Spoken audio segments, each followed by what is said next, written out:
ሰላም ውድ ቤተሰቦቼ እንደምን አላችሁ? እንደምን እስከ ሰዓት ደረሳችሁ? እግዚአብሔር አምላካችን ከሁላችን ጋር ይሁን። እንኳን ወደ ኃይለ ገብርኤል ቲዩብ በሰላም መጣችሁ ውድ ቤተሰቦቼ። ዛሬም በአዲስ ቪዲዮ ቀርብ ያለው እስከ ፕሮግራሙ ፍጻሜ ድረስ ከቆያችሁ ብዙ ነገር እንማማራለን። ለዚህ ቻናል አዲስ ይሆናችሁ ቻናሉን ሰብስክራይብ አድርጉ፣ ቪዲዮ ላይክ እና ሼር እያደረጋችሁ ጀምሩ። ሐሳብ፣ አስተያየት፣ ጥያቄ ካላችሁ መጻፋችሁን እንዳትረሱ። በቀጥታ ወደ ዛሬው መርሃ ግብራችን እንሄዳለን። ብዙ ሰው በሎ ኦፍ አትራክሽን የሚያመጣው ቃል ልንገራችሁ። ማኒፌስቴሽን what does it mean? ማኒፌስቴሽን ጉግል ማኒፌስቴሽን ዲፊኒሽን። ብዙ ማኒፌስቴሽን መገለጥ ይላል። ወደዛ ስትገቡ ግን የሚሰጣችሁ ደረጃ አለ። ማኒፌስቴሽን means an occult phenomenon፣ አስማታዊ ክስተት ይለዋል። ሰላቢነት ማለት ነው ማኒፌስቴሽን እኛ ሀገር ላይ ድሮ ሰላቢ የሚባል ነገሮች አሉ። እነዚህ መስለብ፣ የሰውን ንብረት ማምጣት ማኒፌስቴሽን ያ ነው። ኒው ኤጅ ሞቭመንት ያለው የሚያስተምረው ለሲክሬት የሚባለው መጽሐፍ እሱ ነው የሚናገረው። ሶሻል ፕሉራሊዝም እኔ እምነቴ ልክ ነው፣ ሌሎችም ሰዎች በፈለጉት መንገድ ማመን ይችላሉ፣ የነሱ መብት ነው።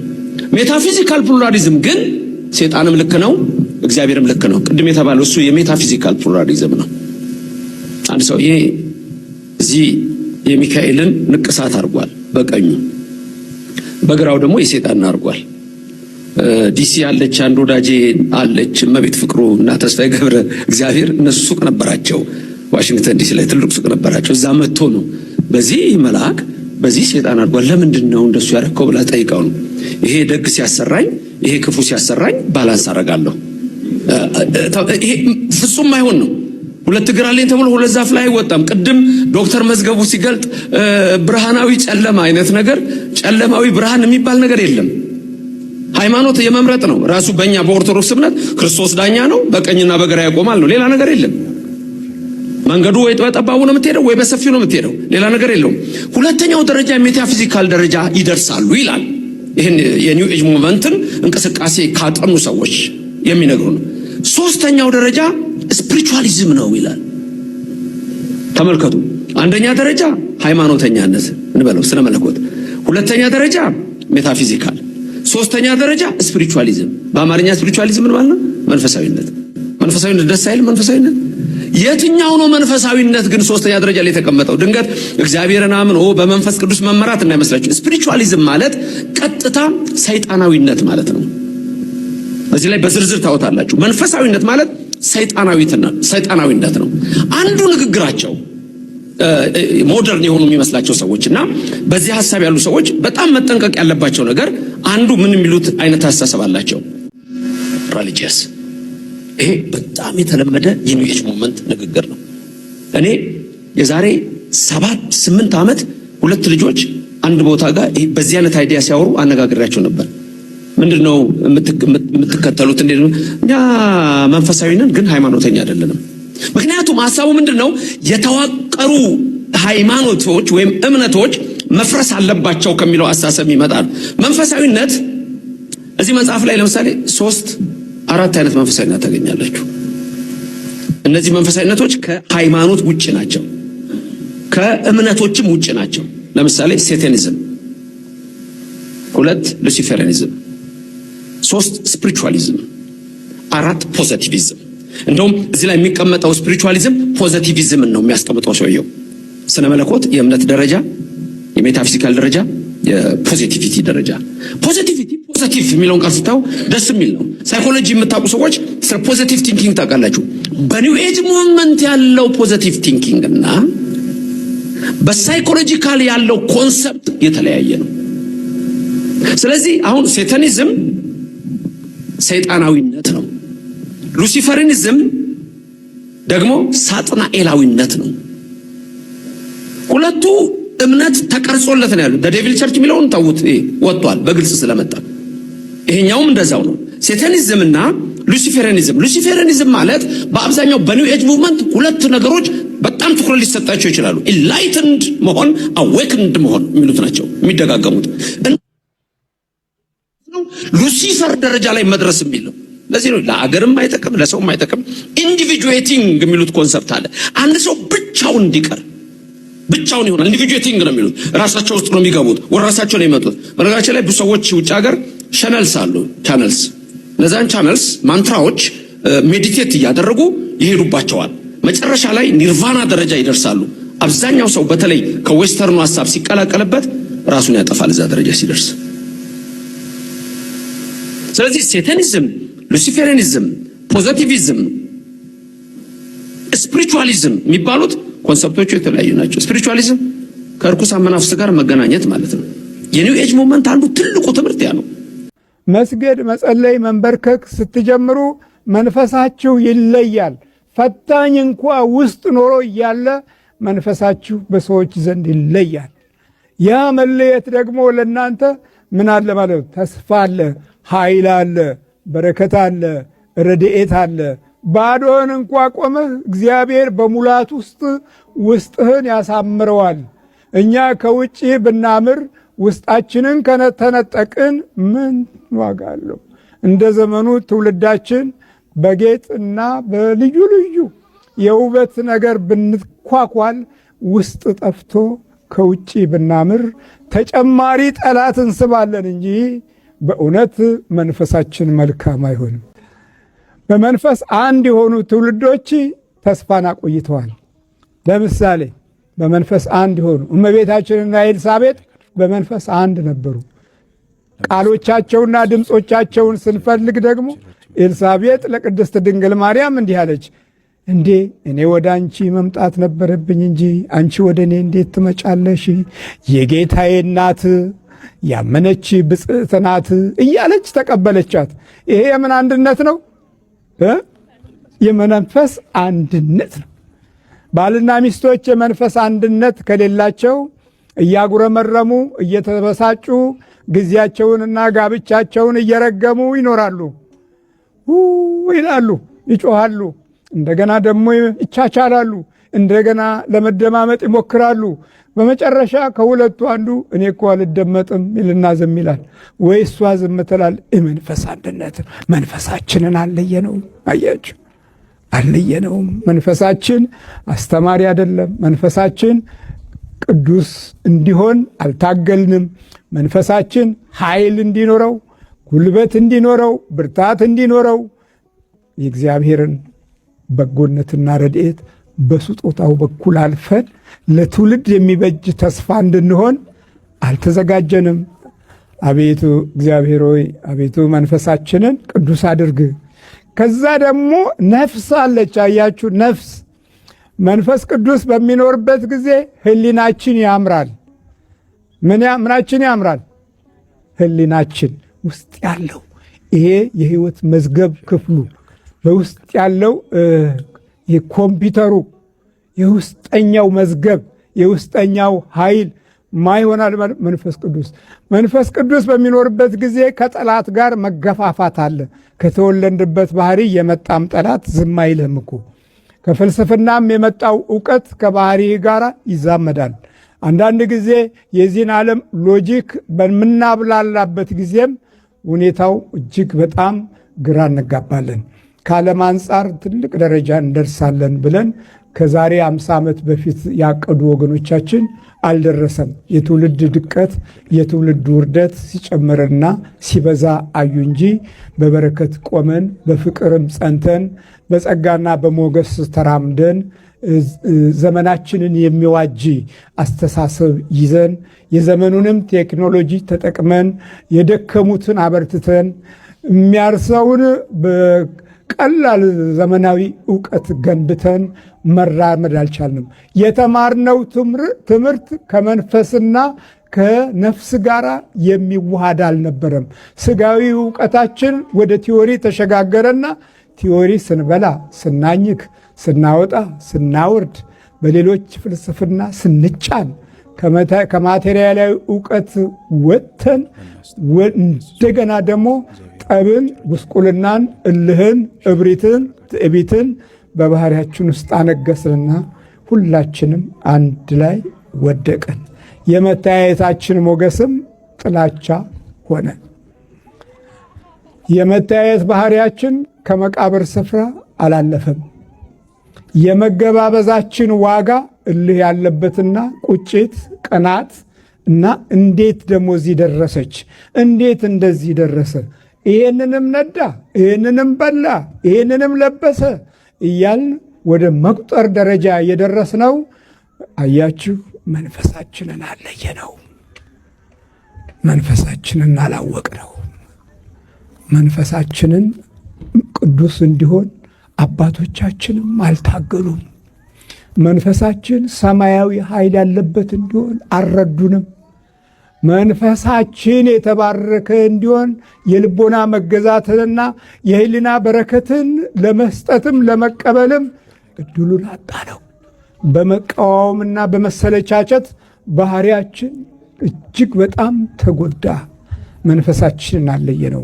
ደካሞችን አስለቅሶ የደሃ ጉሮሮ እየዘጋ ሀብታም ከሆነ በኋላ እዚህ እየመጣ በዕጣን በጧፍ አጨብጭቦ ወይ ደግሞ የሆነ እንትን ገንብቶ እልል ቢያስብል ይውላችሁ ቤተ ክርስቲያኒቱን እንደው በአማረ የኤሌክትሪክ ብርሃን ቢያበራት እሱ እዛ የሰው ሕይወት እያጨለመ እዚህ እግዚአብሔርን ቤት ሊያበራ አይችልም።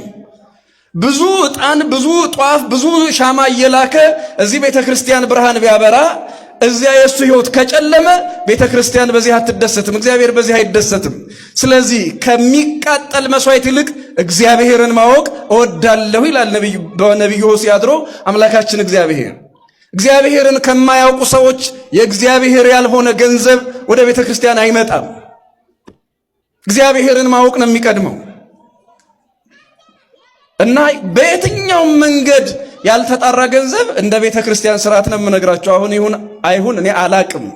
እንደ ቤተ ክርስቲያን ስርዓት ግን ምንጩ የማይታወቅ በሌብነት የሚጠረጠር ንስሐ ያልገባ ሲያስቀድስ የማይታይ ንስሐ አባትም የሌለው ሰው ክርስቲያን እንኳን ቢሆን ንስሐ አባት ይዞ ካልኖረና በስርዓተ ቤተ ክርስቲያን እየኖረ ቤተ ክርስቲያንን ካላወቀ ወንጌል ካልተማረ ቤተ ክርስቲያን ገንዘቡን አትቀበለው።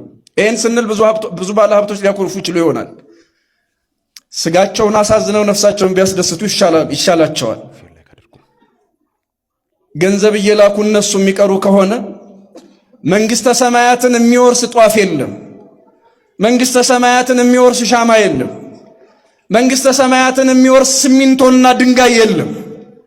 ይሄ ሁሉ መጽደቂያ ነው። መጽደቂያው መጥቶ ጸዳቂው ካልመጣ፣ ስጦታው መጥቶ ሰጪው ካልመጣ እግዚአብሔር በዚህ አይደሰትም። ስለዚህ ምን አለ? ከሚቃጠል መስዋዕት ይልቅ እግዚአብሔርን ማወቅ እወዳለሁ። ክርስቲያኖች እግዚአብሔርን ማወቅ በዚህን ያህል ለምንድን ነው አስፈላጊ የሆነው? ቅድም መምህር ኃይለ ማርያምም በዚህ ጉዳይ ላይ መንገዳችን የሃይማኖት መንገዳችንን ማወቅ እንዳለብን ሲያስተምሩ ያው እንግዲህ ወደ መጨረሻው አካባቢ ደርሻለሁ። እኔም ብዙ ከሱ የተለየ ነገር አልነግራችሁም። በዚህ ዘመን የምንኖር ክርስቲያኖችና በእናቶች በአባቶች ዘመን የኖሩ ክርስቲያኖች መቼም እኩል ፈተና እንደሌለብን ታውቃላችሁ። እኔም በተደጋጋሚ ወጣቶች ጋር የምሰማው የተለመደ ነገር አለ። ከ150 ዳዊት የልቤ ዋህነት እኔ ቤተ ክርስቲያንን መቅረብም መራቅም አልፈልግም። ቤተ ክርስቲያን ብትቀርቡም እኮ የሆነ ችግር ስለምንሰማ እዚያም ረፍት የለም። ስለዚህ ቤተ ክርስቲያንን ሳትረቅም ነው መኖር ያለብህ የሚሉ የዋሆች አሉ። ይሄ ብቻ አይደለም። አንዳንዶቹ በጣም ቤተ ክርስቲያንን ካለማወቃቸው የተነሳ ቤተ ክርስቲያን ማለት የእነ አቡነ እገሌ እየመሰለቻቸው አስታውሳለሁ። አሁን በዚህ እንደው ጳጳስ ብፁዓን አባቶቻችን ቤተ ክህነቱን ለመምራት ስልጣን ርክክብ ሲያደርጉ ስልጣን ማለት የመምራት የቤተ ክህነት ቢሮክራሲውን ማለት ነው፣ ሌላ ነገር አይደለም። እሱን ለመምራት ሲሾሙ ከዚህ ጀምሮ ምን ሰው አለ ከዚህ በኋላ ኦርቶዶክስ ቤተክርስቲያን አንሄድም መስራት በኩራታችንን አንዳንዶቹ ግብጽ ሁሉ ሄደንና ያው ሀብታሞቹ መሰለኝ የግብጽ ኦርቶዶክስ ነው የምንሆን እንደውም ብለው ያኮርፋሉ። ምን ልላችሁ ፈልጌ ነው ክርስቲያኖች፣ አይደለም የአንድ ብፁዕ አባት የሲኖዶስ እንኳን ቤተክርስቲያን የምትባል የለች። የሲኖዶስ ማለት ሙሉ አሁን ለምሳሌ በእኛ ወደ 70-80 አካባቢ ብፁዓን ሊቃነ ጳጳሳት አሉ፣ በረከታቸው ይደርብን። የእነዚህ ብፁዓን አባቶች ቤተክርስቲያን የለችም። እንኳን የአንድ ግለሰብ እንኳን የአንድ ሰበካ ጉባኤ እንኳን የአንድ ገዳም የአንድ ደብር አስተዳዳሪ ልትሆን ትቅርና ቤተክርስቲያን የሙሉ ሲኖዶስ እንኳን ቤተክርስቲያን የነሱ አይደለች። ቤተክርስቲያን አሁን ወይ ከእውቀታችሁ ከግምታችሁ ተነስታችሁ ትነግሩኛላችሁ። ቤተክርስቲያን የማን ብቻ ናት? እስኪ ንገሩኝ እናንተ። አቤት ተሳሳቱ እንጂ ወይ እውነቱን ተናገሩ። ችግር የለውም መቼስ እዚህ ስህተታችንን ካላረምን ሰይጣን ከሚያርመን ራሳችንን እናርም እዚሁ። ቤተክርስቲያን የማን ናት ታዲያ? የጳጳሳት ካልሆነች፣ የሀገረ ስብከት ስራ አስኪያጆች ካልሆነች፣ የሰበካ ጉባኤ ካልሆነች፣ የአለቃ ካልሆነች፣ የቄስ የዲያቆን የመምህር ካልሆነች ቤተክርስቲያን የማን ናት ታዲያ? አቤት ወንዶች ንገሩኝ እስኪ የማን ናት ቤተክርስቲያን? አይ እኔ ይኸውላችሁ አሁን እንግዲህ ከአዲስ አበባ የመጣ ሰው ዝም ብሎ ዝም አይላችሁ። ምንም እንኳን እዚህ ያረጀን ቢሆንም በስተርጅና ከተማውን ስለለማ አሁን እኔ ያንን ነገር ነው የምፈልገው። ስለዚህ ንገሩኝ የትኛውን ነው የጳጳሳት ወይስ የሰበካ ጉባኤ ወይስ የአለቃ ቤተክርስቲያን ወይስ የእግዚአብሔር የማን ናት?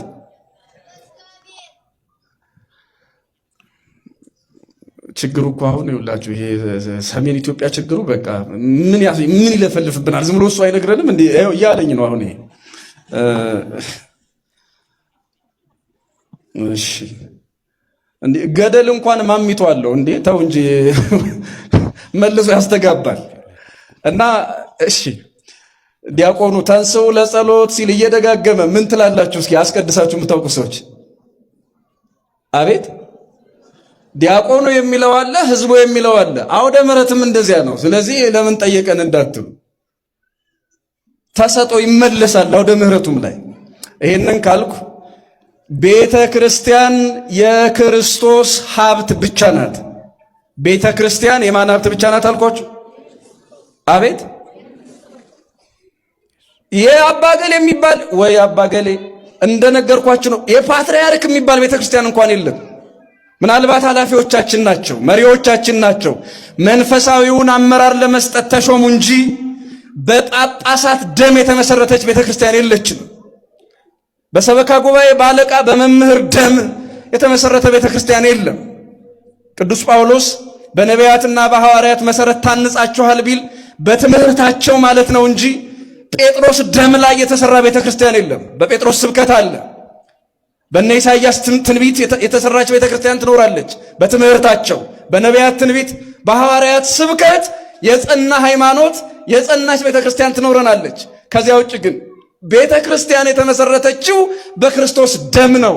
ለዚህም ነው ማቴዎስ 16 ላይ መድኃኒታችን ኢየሱስ ክርስቶስ ለቅዱስ ጴጥሮስ በአንተ አለትነት ቤተክርስቲያንህን እሰራለሁ አይልም፣ ቤተክርስቲያንህን አይልም፣ ቤተ ክርስቲያኔን እሰራለሁ ነው የሚለው። ንገሩት ለእግዚአብሔር የምትወዳት ያቺ አገልጋይ ታማለች ብላችሁ። ከሰንበት ትምህርት ቤት አባላት አንዷ ወይም አንዱ ወጥቶ ወደ ሌላ ሲሄድ ይሄ ልጅ የሰንበት ተማሪ ነበር አይደል እንዴ? ምን ጊዜ ተለወጠ፣ ምን ጊዜ ማሊያ ቀየረ ብላችሁ አትሳቁበት። የምትወደው ታሟል ብላችሁ አመልክቱለት። ይህ ሰው እንዲህ ነበር አይደል? እኔን ወደ ቤተ ክርስቲያን የወሰደኝ ጸሎተኛ አይደል? እሱ ነበር አይደል? ምን ጊዜ ተለወጠ አትበሉ። ሰባኪ ነበር አይደል? አገልጋይ ዘማሪ ነበር አይደል? ምን ጊዜ ሄዳ አትበሉ። ይልቁንም የምትወደው ታሟል በሉት። እግዚአብሔር መጥቶ እስኪመልሰው ድረስ መትጋት ማልቀስ ይገባል። ማርያም ማረታ በለቅሶ ተጠምደው ነው የቆዩት። መጣ የጎደለውን ሰው መልሶ ተካላቸው። እግዚአብሔር ለወገኖቹ ይህን ያደርጋል። ለወገኖቹ እግዚአብሔር የጠፋ ሰው ፈልጎ የሚያገኝ የሞተ ሰው መልሶ የሚያመጣ ከሆነ በእውነት ክርስቲያን እግዚአብሔር ወገኖቹ ብንሆን እንዴት መልካም በሆነ። ሁል ጊዜ እግዚአብሔር ወገን መሆን መልካም ነው።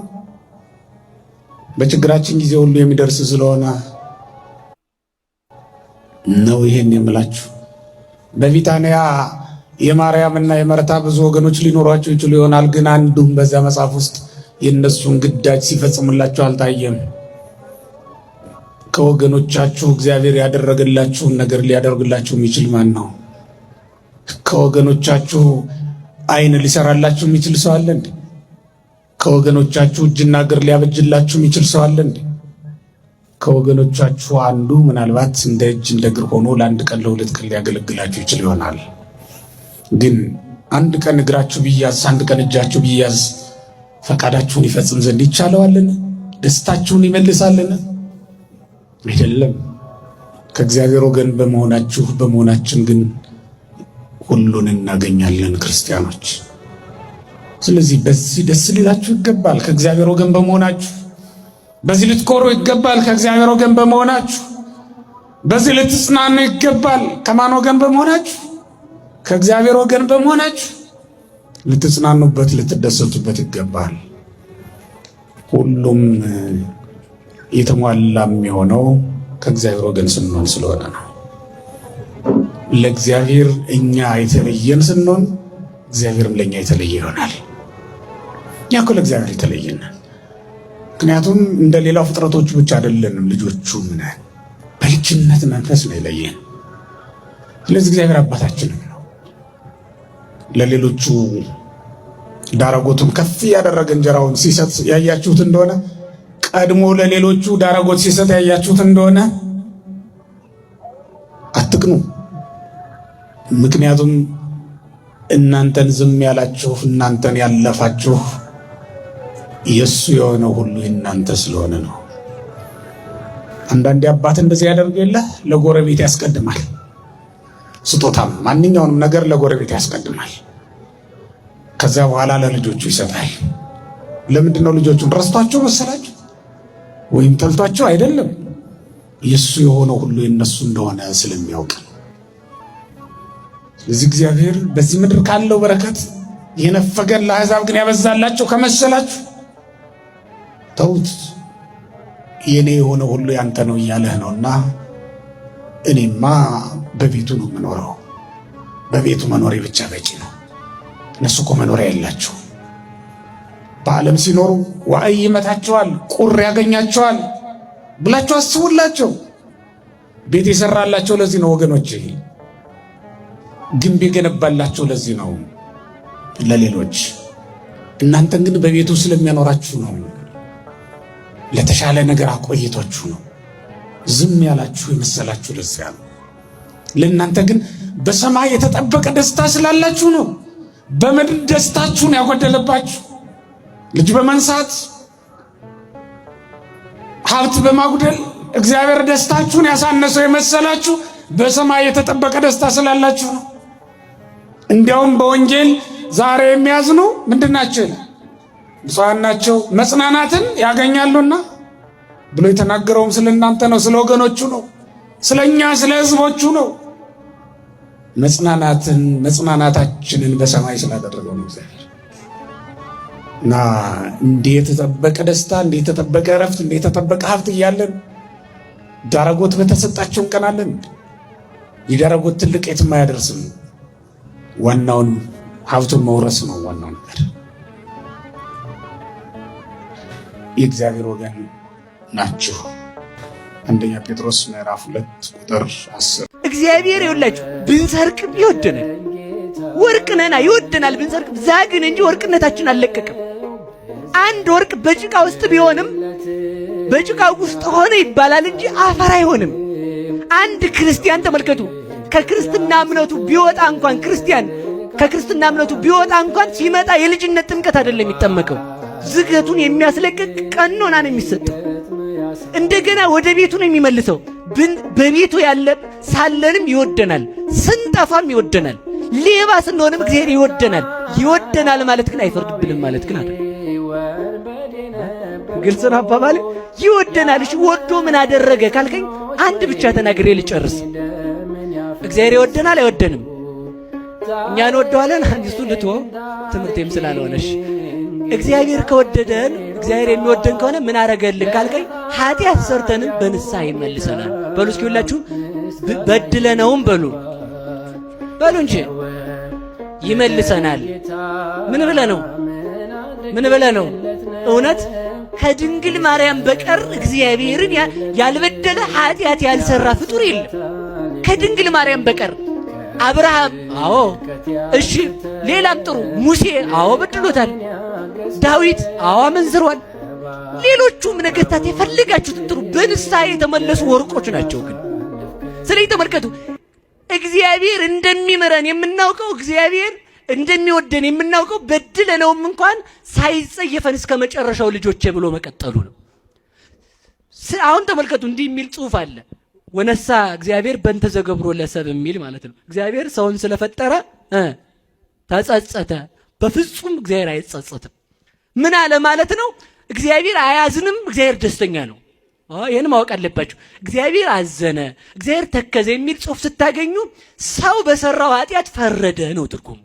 ምክንያቱም የእግዚአብሔር ያ ደስተኛ ባህሪው በሐዘን አይለወጥም። እሳት ተመልከቱ፣ የፈለገ ያህል እንኳን ቢሆን ቀዘቀዘ እንደማይባል የእግዚአብሔር ባህሪ ፍጹም ባህሪው ምን አይሆንም? ሐዘን አይውጠውም።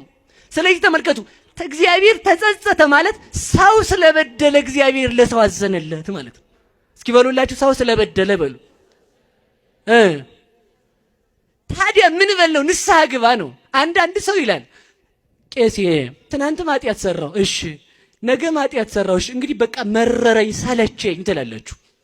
አሁን ቢያንስ እኔና እናንተ ኳልኩሌት ብንደረግ ብንሰላ 6 10 ጊዜ ያልሰራ ነው ተደጋጋሚ ኃጢአት የለም።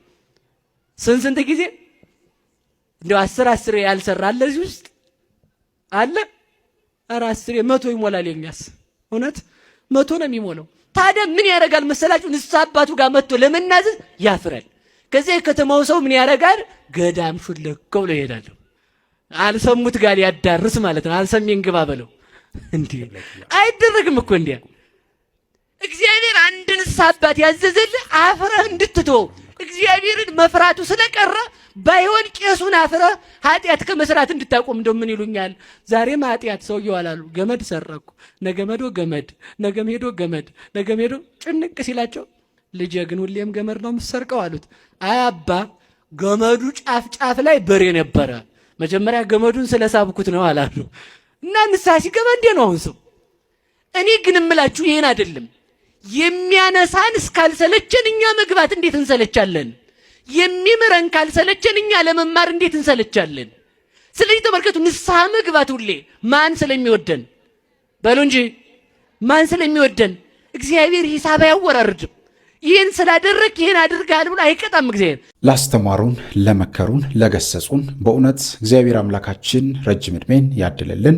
ውድ ቤተሰቦቼ እኛም ሰሚ ብቻ ሳንሆን በተግባር አውለን የምንጠቀም ፍሬ የምናፈራ እንድንሆን እግዚአብሔር አምላካችን ሁላችንንም ያግዘን። በእውነት በሀገር ውስጥም ከሀገር ውጭም ያላችሁ ኢትዮጵያውያን፣ ኤርትራውያን ቤተሰቦቼ በያላችሁበት ሰላም እግዚአብሔር ከሁላችሁ ጋር ይሁን እላለሁኝ። እንበርታ፣ እንጠንክር። በቀጣይም እንደዚሁ የሚያነቁ የሚያበረታቱ መንፈሳዊነታችንን ከፍ የሚያደርጉ የሚያነቁ በተለይም ደግሞ በክርስትና ሕይወታችን ላይ የሚያጠነክሩንን የሚያበረቱ ትምህርቶችን እንደዚሁም ደግሞ የመናፍስትን ውጊያ የምንረዳባቸውን ትምህርቶች ቪዲዮዎች አዘጋጅቼ እስከምንገናኝ ድረስ የቅዱሳን አምላክ ከሁላችን ጋር ይሁን። ያበርታን፣ ያግዘን አምላካችን። በእውነት የቅዱሳን ረድኤት በረከት ቃል ኪዳናቸው አማላጅነታቸው ጥበቃቸው በሁላችን ላይ ይደርብን። እግዚአብሔር አምላካችን በጉዟችን በመንገዳችን ሁሉ ያግዘን። ታዲያ በተደጋጋሚ እንደምናገረው ውድ ቤተሰቦቼ እርስ በራሳችን በጸሎት እንተሳሰብ። አንዳችን ለአንዳችን በምናደርገው መንፈሳዊ ተጋድሎ፣ ጸሎት፣ ስግደት በዚህ መንገድ ውስጥ ሰዎችን፣ ጓደኞችን፣ በዙሪያችን የሚገኙ ሰዎችን ልናስባቸው ይገባል። ክርስቲያን ለራሱ ብቻ የሚያስብ አይደለምና ሁላችንም በተቻለን አቅም እርስ በርሳችን በጸሎት ልንተሳሰብ ይገባልና ለአንድ ሰው ለሌላ ሰው የሚጸልይ ሰው እግዚአብሔር አብዝቶ ይወደዋልና ብዙ ነገርም የምናገኝበት በረከት የምናገኝበትም ነውና እርስ በርሳችን በጸሎት ልንተሳሰብ ይገባልና እግዚአብሔር አምላካችን በእውነት ሁላችንንም ያግዘን። እንበርታ፣ እንጠንክር። ይህንን ቻናል ለብዙ ሰዎች ተደራሽ እንዲሆን ቢያንስ እንኳን ቪዲዮን ለማየት ጊዜና ሰዓት ባይመቻችሁ እንኳን ላይክ አድርጋችሁ መውጣታችሁን እንዳትረሱ። ሼር አድርጉ። ሐሳብ አስተያየት፣ እንግዲህ የቴሌግራም ሊንክ ሼር አድርጌላችኋለሁ። ተሞክሮ ገጠመኝ ማጋራት የምትፈልጉት ታሪክ ካለ ሐሳብ ካለ በዛ በኩል እየገባችሁ ጥያቄም ሊሆን ይችላል መወያየት የምትፈልጉትን ማንኛውንም ጉዳይ አቅማችን በፈቀደው መንገድ እንወያያለንና በዛ በቴሌግራም ሼር ባደረግኩላችሁ ሊንክ እየገባችሁ ሐሳባችሁን፣ ጥያቄዎቻችሁን መላክ ማጋራት ትችላላችሁ። እግዚአብሔር አምላካችን ከሁላችን ጋር ይሁን። ይቆየን። አሜን።